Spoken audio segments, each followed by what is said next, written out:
Hello. Whoa. Good afternoon.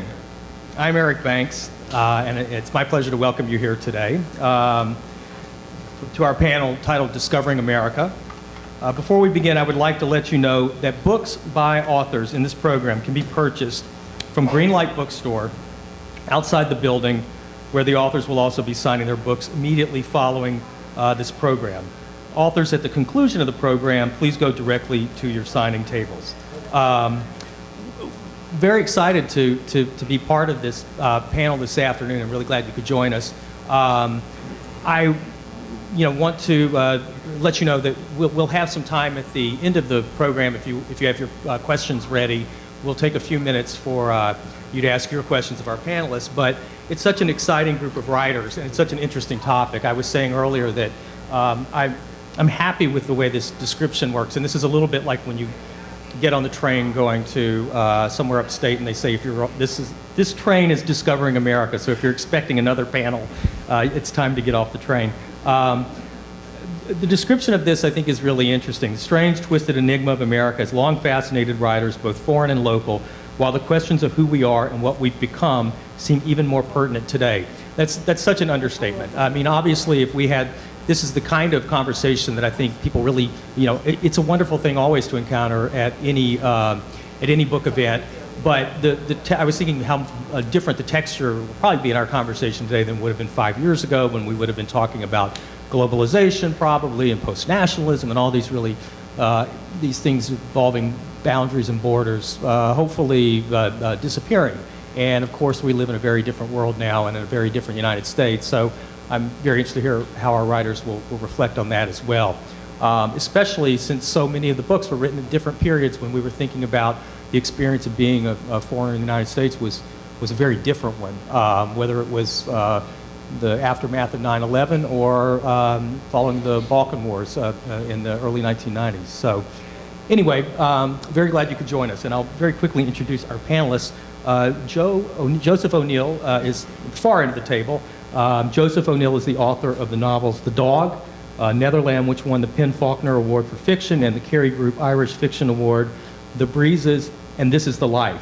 He has also written a family history, Blood Dark Track, which I'm hoping I'll get him to say a few words about in just a minute. He lives in New York City and teaches at Bard College. This is his new book called Good Trouble. It's a collection of stories, and it's fantastic. Joe, thanks for coming. The much debated pronunciation of the next author is something we can also talk about. Dubravka Ugresic is joining us today. She's in the middle. She's the author of 7 works of fiction, including The Museum of Unconditional Surrender and Baba Yaga Laid an Egg, along with 6 collections of essays, including Thank You for Not Reading and Karaoke Culture, which was a finalist for the National Book Critics Circle Award for nonfiction. In 2016, she received the Neustadt International Prize for Literature for her body of work. Her book, American Fictionary, is being published next week by Open Letter. It's a book that was appeared in a different form a number of years ago, and I think that's one thing we can talk about is revisiting this earlier body of work. And then finally, to my left, Hernan Diaz is the author of Borges, Between History and Eternity, published by Bloomsbury in 2012. He's the managing editor of RHM and associate director of the Hispanic Institute at Columbia University. He lives in New York. His most recent book, In the Distance, was nominated for the Pulitzer Prize last year. So congratulations on that. And glad you could all be with us. I think the best way to start is you all have a fascinating backgrounds, and the way that you discovered America is actually, I think in each case, quite complex. So I'll just start at the end. Joe, you came to the United States in 1998, but why don't you tell us a little bit about your background? Yeah, my background is that I was born in Ireland. My father's Irish, and my mother is Turkish, and but of an Arab Christian minority in Turkey. And for the first, 6-7 years of my life, I was, all my earliest memories are of Africa and Iran, because my father would travel for his work, and which was in the oil construction business, refinery construction business.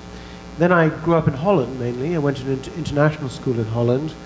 Then I went to England for my studies and was a lawyer in England for quite a few years.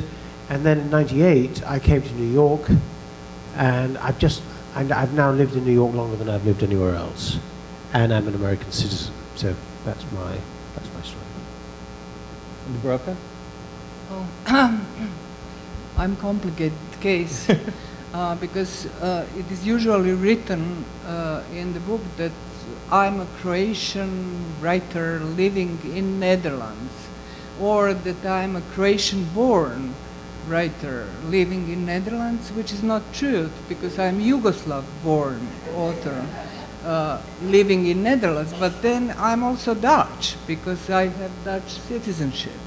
So instead of explaining, there is an American critic who long time ago, he wrote about this book, something which I discovered recently. I forgot about that. And I would like to read it if you, it's Yeah, short. sure. For decades, to be a Yugoslav writer was to turn up at the literary events in the West and have people struggle to place you. Nowadays, they place you all too specifically, and for a writer, that is perhaps worse. Are you Serbian, Croatian, Bosnian? The question is put hesitantly, as if inquiring into the nature of illness, and the answer is rooted to the corresponding slot under the headlines.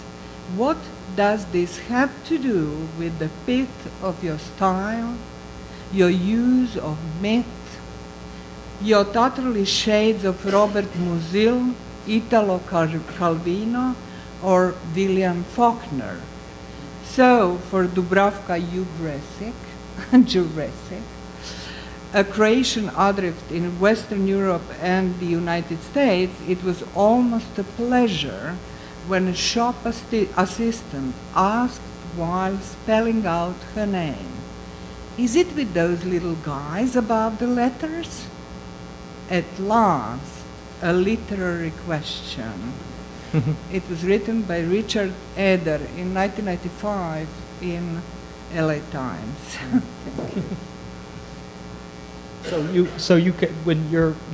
You now live in Amsterdam. Right. And how many years how long were you in the United States when you came in the 90s? Well, occasionally I would spend a semester or two or a year. I've been teaching one semester at Harvard University, twice a half of semester at Wesleyan University. I spent a whole year in Chapel Hill University of North Carolina.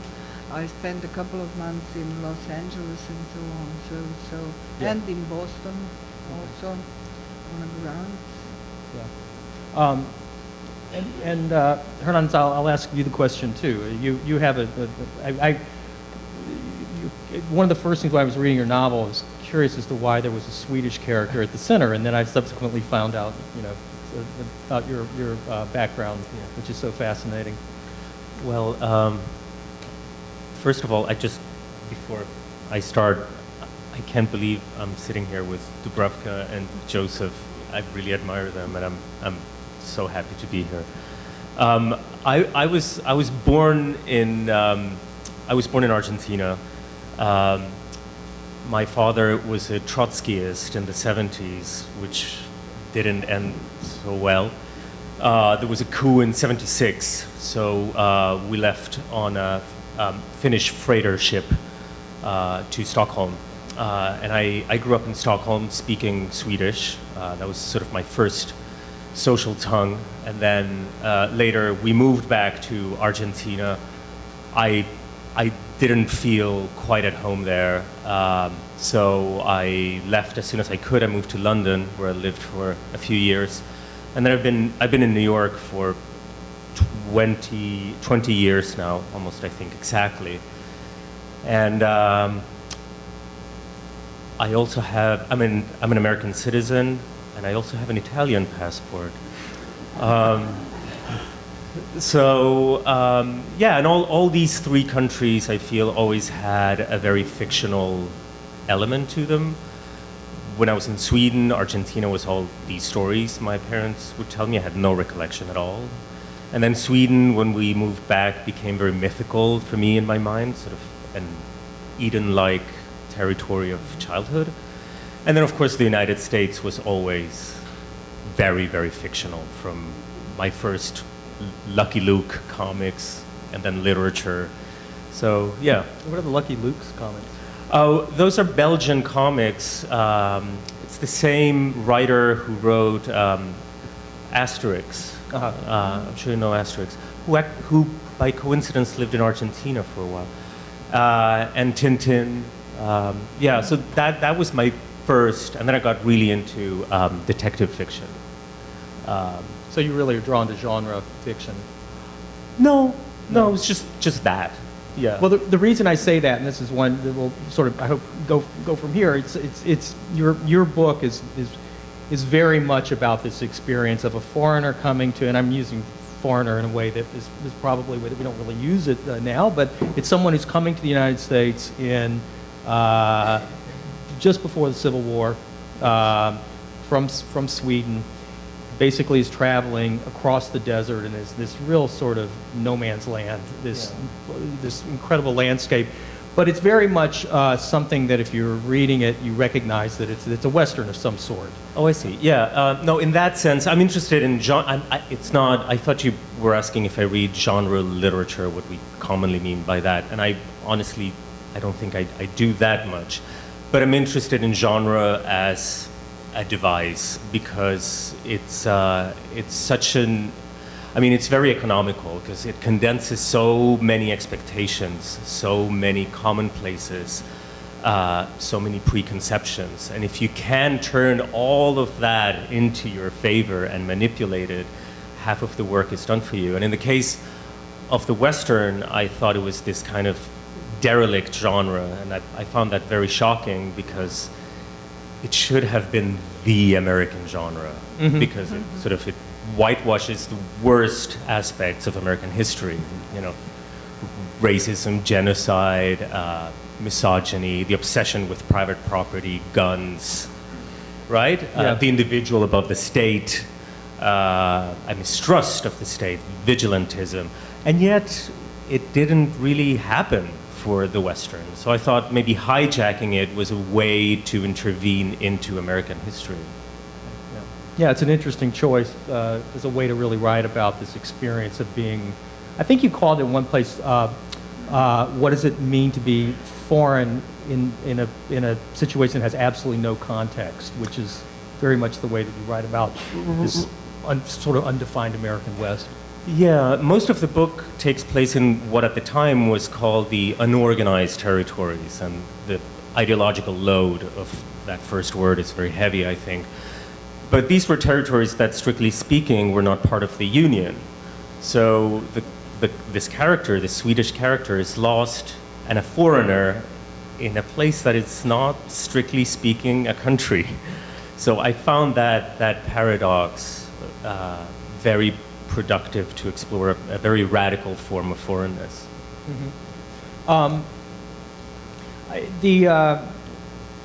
think that one of the things I think is so much in common with something I take from all of your books and over time is this real concern about this real sort of foregrounding of language. It's very much, I mean, the idea of a fictionary. It's really thinking about how you codify language, how you classify language. It's a particular kind of play on the word dictionary, obviously, in a very specific way. And Joe, I think even in the short stories now, there's this constant sort of grappling with the specificities of a very kind of a particular kind of language that I think almost approaches it from the outside looking in a very interesting way. And I wonder if you all would say something about about your thinking on those kind of issues. And I'll start with Joe. Yeah. Well, maybe. Do you want to guess? Maybe you Maybe. Yeah. All right. Well, you had the water, so I'll take this. Yeah. Well, first of all, I mean, your most important relationship is with the language as a writer, and I always find it. I always hesitate when I start a book about exactly how I'm going to write, and what tone, exact tone, what voice I'm going to use, and I think the interesting thing from a foreigner's point of view in the language is that this book, which is a book of stories, is exclusively, unlike my novels, which often have an international or multinational dimension. This book is exclusively about Americans, and it's about. So I had to sort of, and being told from the viewpoint of Americans, and I am an American now, I suppose, but I don't have these sort of childhood memories of America. I don't have this sort of cultural, ownership of certain facets of America. So I had to come up with a slightly different, with a voice that was on the one hand, passable as an American voice, but on the other hand, I suppose reflected, a certain detachment. And I think that's a lot of the voices in the stories are along those lines, quite sort of, I suppose, precise and formal, and I sort of, and which gives me pleasure to write as well. Mm-hmm. Did it feel like it really did feel like a departure then from your more recent novel? Well, it does. It just feels like emotionally. I mean, I think the role of emotion is often underestimated in writing. We talk about form and structure, but I feel like one of the things that has to be in place when you write is just a lot of emotion, and that's almost the place you have to get to when you start. Otherwise, something inert happens to the writing, and I find that the hardest part for me in transitioning from one project to another is just because I've exhausted a certain well of emotion for a certain book.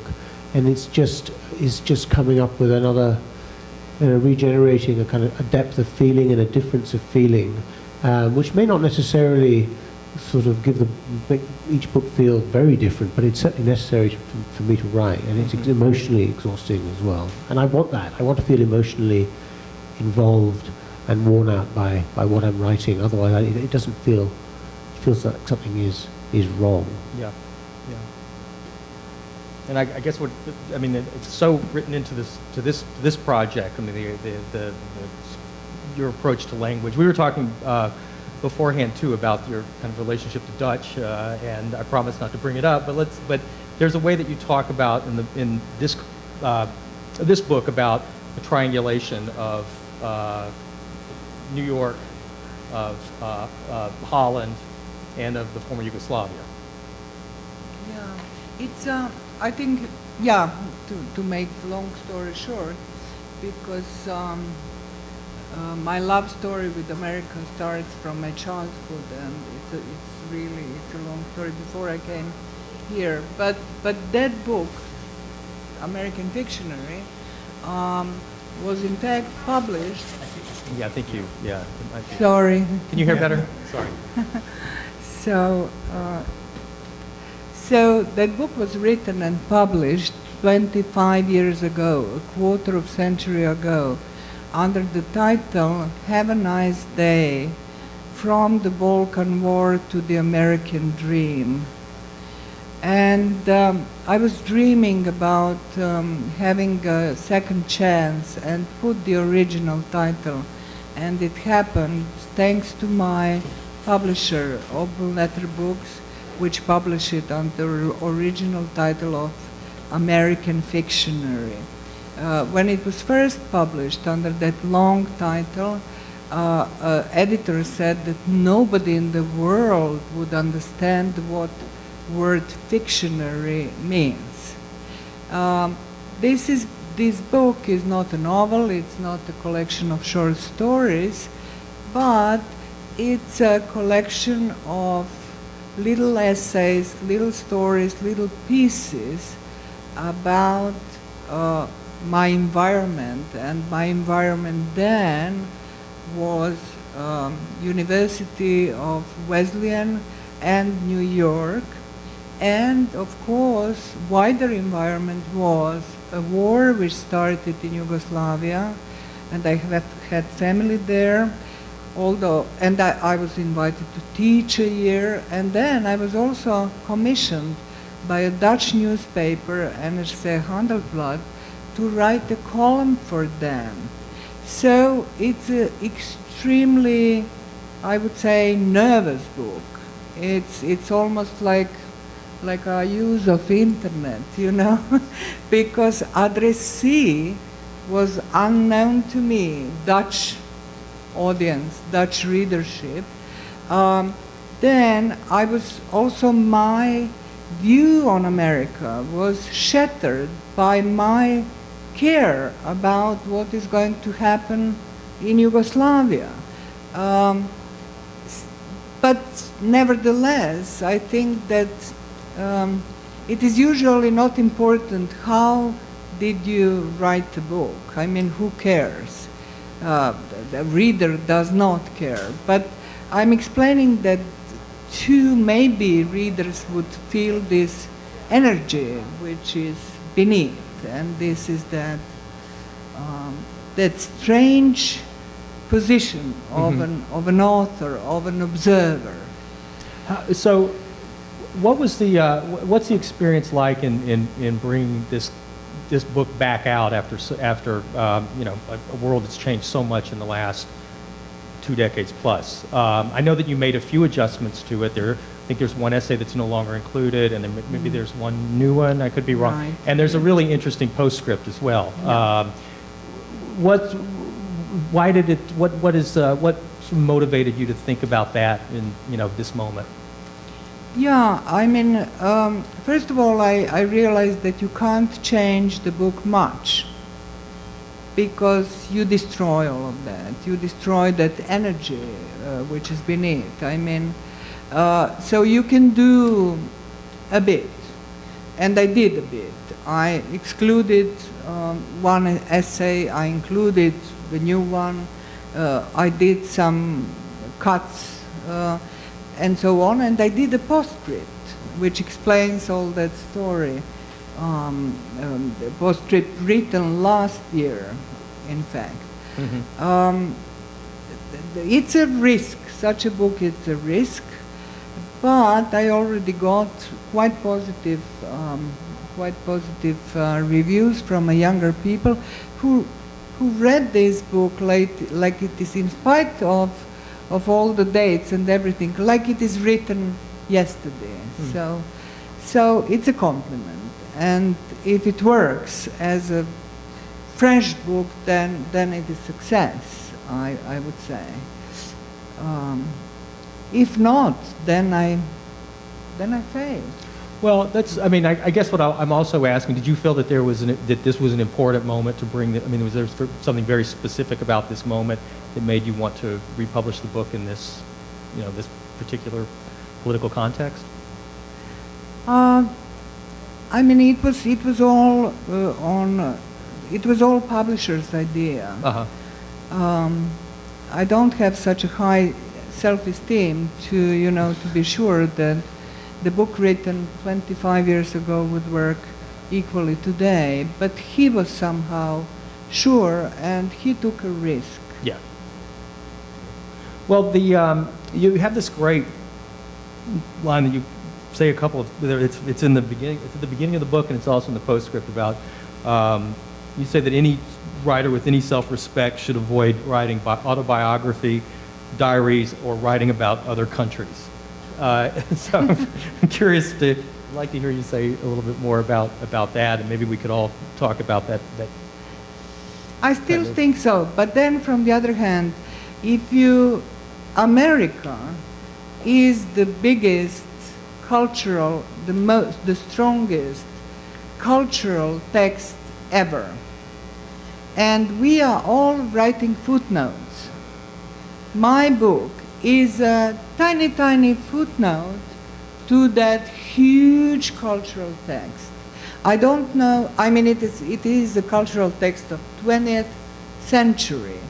And it is going probably to be a cultural text of 21st century. And from the other hand, knowing all of that, how many people, souls, filmmakers, writers, painters, philosophers, journalists, media, and so on.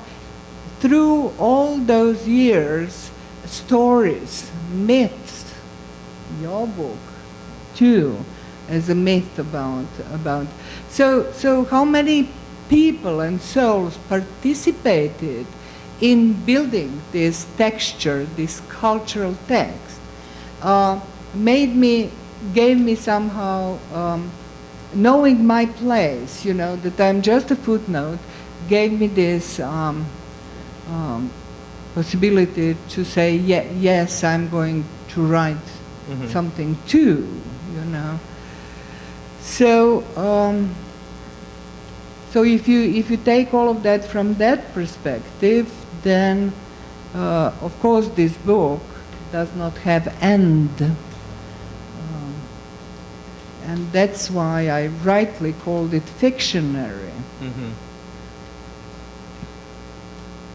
Well, one thing I would sort of want to ask about, hoping to kind of shift this a little bit to where we're thinking about this experience, thinking about discovering America as the seat of the panel in the present tense. I'm thinking about a comment, Joe, that you made a couple of years ago when The Dog came out, and you talked about the fact that you had lived in so many places that it felt you were almost in this permanent state where it's not, exilic is not the sense at all, but that you felt, you would always be at a slight distance from whatever group of people you were part of. And I think in a certain way that had a real kind of, almost a hopefulness about it. There was something that was very productive and it had a very positive aspect to it in its own way, I think, when I read that comment. I'm wondering how your impression, your sense of that, kind of thinking about your place in the world has changed over the last couple of years. It's a very broad question, but maybe we can all talk about that. No, it's true. I mean, normally if you're a writer, you get to sort of participate, whether you like it or not, in a very specific domestic body of work.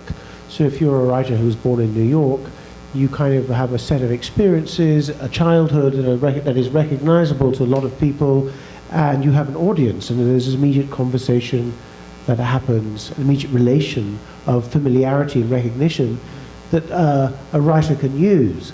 And that's usually framed in terms of nationality. So a so-called Yugoslav or Croatian writer is sort of identified in that way partly because of the pre-existing kind of culture and tradition that exists in that part of the world. But I was deprived of that. I had this childhood that nobody had apart from my siblings.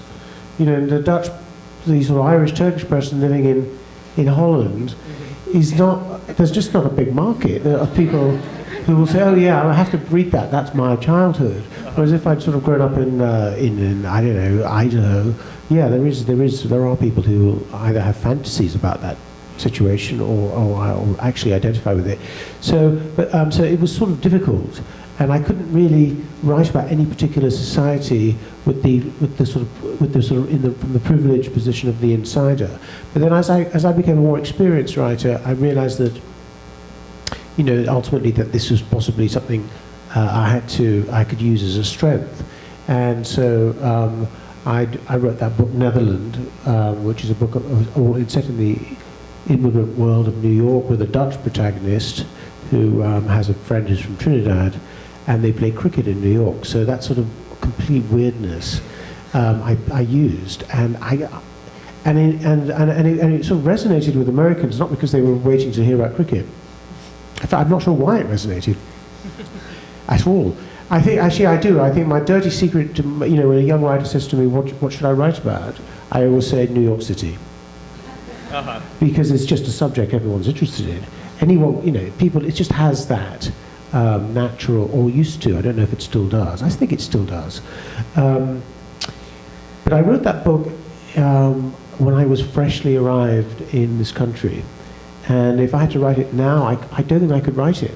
Yeah. Because the defamiliarization that book offers, it redescribing New York in this rather emotional way of the newcomer, those feelings and that viewpoint is just not available to me anymore. Yeah, and I was curious about that for all of you, about this, the freshness of that experience, which I think is, all of you have done such an amazing job at getting on the page, and something that's really exciting to read and to feel. But I think it's really interesting that you would say that it's not something you feel like it's a very specific moment in time that created that. Yeah, and I possibilities. that's absolutely, and it's something unfortunately I've lost my cherry, the American my status as an American newcomer is gone. But I don't know. I suppose you may have had. I don't know what your experiences were on that. Yeah, because you came. I noticed when you said you've been here 20 years exactly. That's the same as me. Yeah.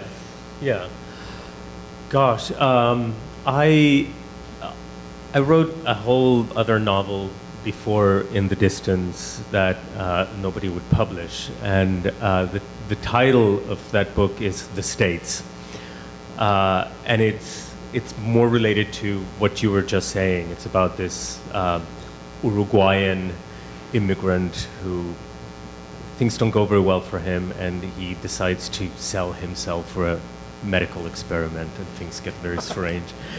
Does it take place in the States? Yes. Okay. Yeah, all of it. So it refers to the United States and his altered states. So that book was overtly about many of the things you were referring to. Within the Distance, I suspect there is at least a double foreignness, because, well, it's about the United States, which is very much, I feel, my country now. I have a child. Who was born here. I have a mortgage. I think you were also saying you vote in this room, right? Yeah, I vote in this room. Yeah, that's right. That's true. But like Joseph said, I don't have those childhood memories in this setting, so that means something. But when I say a double foreignness, it has to do with the fact that the novel takes place roughly between 1850 and 1880, give or take, and that world is completely gone. So I think that the book is also about exploring a time that is not mine. Mm-hmm. One of the things I really love, Dubravka, about seeing this book, particularly in the postscript, is where you write about this very New York place that is the least familiar part of New York to me I can think of, which is Roosevelt Island. And it's such a, I probably shouldn't generalize, but I think that for a lot of New Yorkers, it's the most non-place in New York you can think of. And you have this great way of writing about it so that it's both really familiar but slightly distanced, which I think is a perspective that only someone who's really invested in this idea of thinking about what it means to experience New York as a foreigner could reveal. And I love it where you get this sense also of like it's framing all of Manhattan from this one particular view. If you face the other direction, you see a lot of Queens. But you mentioned the word defamiliarization, very dear to me too. So and book is about that, because there is one little fragment where I'm observing the world through the hole of a bagel, So that is my perspective. And this Roosevelt Island is also a sort of defamiliarization, and it has this energy because Manhattan, beautiful Manhattan, is in front of your nose when you are in a Roosevelt Island. But still, you can't jump over. I mean, you need the metro, line F, or you need the tram. And for the only 4 minutes, you are in Manhattan. So it's a sort of a teaser, it's a sort of a break. You can decide whether you are going to get in Manhattan or not. So it's a metaphorical space too, this Roosevelt Island. Apart from its history, that is really fascinating, and I mentioned it at the end. I mean, and I believe that many of you know about that and know why you are not going there, because it was a quarantine. It was so.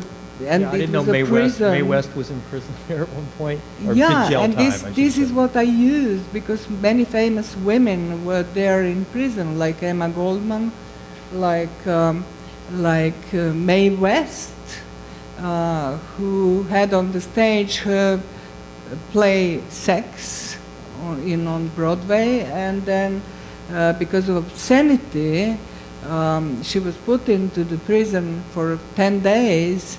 And because of good behavior, she was released after 7 days.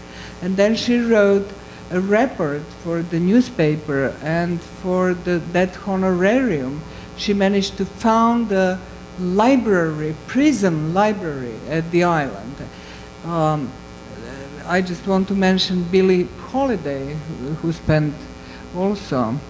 All women, I mean, were in prison there. So that's why that island is dear to me. No, it's not because of that, but because of that, you know, I'm a foreigner, and I think America, New York, I think in metaphors, I think in fiction. So I'm using, rightly or wrongly, even geography, even a map, as a sort of a reader of metaphors. So Roosevelt Island is also a metaphor, apart that it is a last bastion of socialism in America. Free bus, you have free bus, you have still cheap apartments, subsidized low rents, fantastic swimming pools which do not work like in any former socialist country, but with a view on Manhattan. Can you imagine how beautiful that was? Yeah, and it's very much your book is not a New York book, but I think of these as books. I mean, it's like going back to what Joe was saying. These do feel very much like New York stories in a certain kind of way. They're, I think, for the most part, routed through a particular kind of experience of thinking about what it means to be to come from somewhere else and to be in New York. Since you're the exception to the rule, I'm just going to ask. I mean, have you spent a lot of time outside the East Coast? What's your I mean, you're writing about the West. Is it a place that you spend a lot of time, or? No. No, I've traveled around the U.S. sort of my fair share. I don't claim that I to know it inside out. It is just to recap about your question. There is a very important New York component to the book, which is that both brothers. It's about two brothers who emigrate from Sweden, and they get separated, changing ships in England. They're going to New York, and New York is the only word they know how to say in English. It's the only word. And the protagonist gets on the wrong ship and ends up in San Francisco, and he decides that he will walk to New York to find his brother. He has no money, he speaks no English. Choice, yeah. Yeah. So New York, in a way, is spectrally somewhat a big protagonist in the book, and it has this magnetism, density, gravitational pull that it always has in fiction. I think it's this kind of sort of promised land. Although he has no idea what New York looks like, how life there is, he's never been to a major city or anything. Answering to the second part of your question, I very much decided not to go and visit sort of Utah and New Mexico and rent a car and have an air-conditioned experience of the protagonist's ordeals. It seemed I much rather I prefer to imagine these places, and I relied on travel narratives from the 19th century more than direct experience. And that was a big thing for me. It was a big premise. It was a big sort of restraint that I set to myself. The fact that these places would have to be imagined. And it goes back to, I think, something I was saying before, that there is an imaginary dimension to the United States, and I wanted to amp that up in this book. Mm-hmm. Which has always attracted, I think, in historically, a lot of writers who didn't even necessarily visit the States. Well, yeah, we were talking about Karl May, who wrote thousands of pages, Western novels, very famous Western novels, without ever having set foot in the West. Conan Doyle also wrote kind of A Study in Scarlet. The first Sherlock Holmes book takes place in Utah. The second part, never been to Utah. Countless of examples in that regard. Yeah, there are many examples. Yeah, and Kafka's America being such a... Kafka's America, yeah, famously, the Statue of Liberty is holding a sword. So yeah, he had never been to America either. And I was more interested in these cliches, commonplaces, than in sort of the referential fetish. I'm not into that. I'm not into research in that way. Yeah. Well, while we've got a little bit of time left, I'm curious if anyone has any questions. Yes.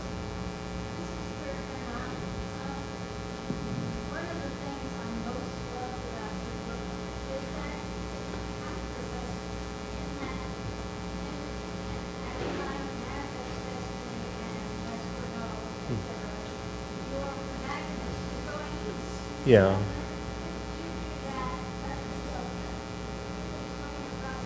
Yeah. Well, thank you so much. The question was, she's saying that it's an anti-Western because the protagonist goes counter. That's much better. Goes east instead of west. It has to do with what I was saying at the beginning, that I just wanted to hack into the genre and subvert it, and that seemed to be the most obvious subversion. The working title for a long time, I knew it was never going to be the title, but it was Eastern. So it was an Eastern novel and not a Western novel. So that it was a good day, the day I came up with that. That everything kind of really came together. And another thing that I'm interested in is the sort of the Western as a genre, and this goes back to Eric's question. Kind of inconsistencies and inaccuracies are built into the genre. Think of all the Western movies you've seen, and think of spaghetti westerns shot in Spain. Nobody cares about the referential accuracy. Things just have to look kind of Western. And I was very drawn to that idea and to sort of doing a judo move with it and flipping it.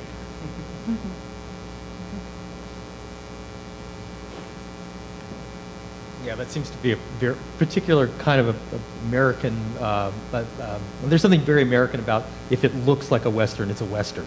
You know? Yeah, it's the Western treats American viewers as tourists. I mean, Yeah.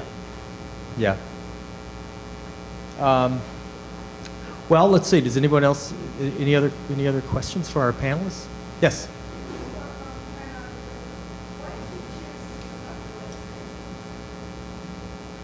Why Do you wanna go first? Why do we become US well? citizens? When I realised that, for usual financial, legal reasons, and I'm one of these people who thinks that the more passports you have, the better. I don't have this sort of. I'm not a nationalist, really. I don't think so. I mean, I don't know who I'd be. If there was a war between various countries, I'm always confused by whose side I'm on. So it was just for practical reasons, really.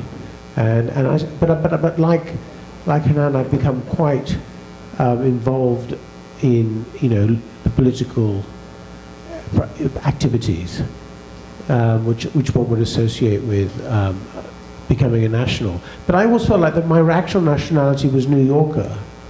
I don't even know what this United States nationality is. The stars and stripes, and that doesn't really do it for me, the stars and stripes. But the New York subway does.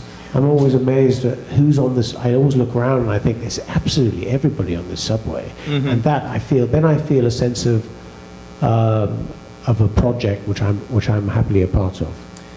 Yeah, I agree with everything, but also in light of what's going on now, I think it's maybe important, and this might come off totally the wrong way, so it's important to recover a sense of belonging that has not to do with sort of flag-waving jingoism, and because I think the United States can be as the subway, and that is something to sing about.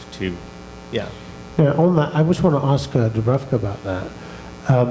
When I was a lawyer, I was on the edge of the war crimes tribunal in The Hague, and the chief prosecutor was a friend of mine, and I asked him how he was getting on, and he said the problem with one of the problems was that the terrain, the factual terrain, is infinite. There's just no end to it. Normally, with a legal case, there's a limit to the use. It's a question of digging into a limited set of facts. But he found that there was just no end to the facts. The facts just kept coming and coming and coming, and I suppose I was curious when the war was going on, and you were. Where were you when the war was happening? Were you in the United States most of the time, or were you there, or what was your sense of home? Did you feel like during 9/11, New Yorkers would say, well, I rushed back, or I left, but I identified. What was your sense of identification with the events in the former Yugoslavia as it was disintegrating? It's difficult to say, but I must say that I didn't expect that people of Yugoslavia are going to go for war.